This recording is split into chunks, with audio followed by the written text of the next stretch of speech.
Artıq banklara və digər şəxslərə borcu olanlar ölkədən çıxa bilməyəcək. Borcluların ölkədən getmə hüququ yeni qaydada məhdudlaşdırılacaq.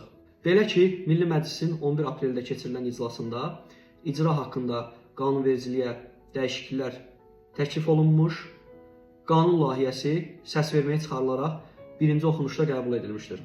İcra haqqında qanunun əvvəlki redaksiyasında borclunun ölkədən getmək hüququnun məhdudlaşdırılması uzun çəkirdi deyə borclular ölkədən çıxıb qaça bilirdi.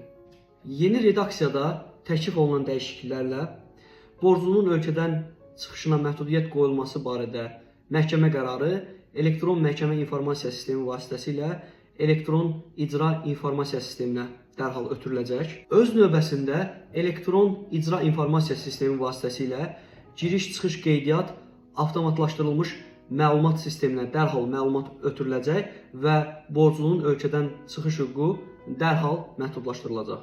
Borclunun ölkədən çıxış hüququnun məhdudlaşdırılmasına səbəb olan əsaslar aradan qalxdıqda isə yenə də eyni qaydada dərhal avtomatlaşdırılmış məlumat axtarış sisteminə məlumatlar ötürüləcək və bununla da onun çıxışına qoyulmuş məhdudiyyət aradan qaldırılacaq. Diqqətiniz üçün təşəkkür edirəm.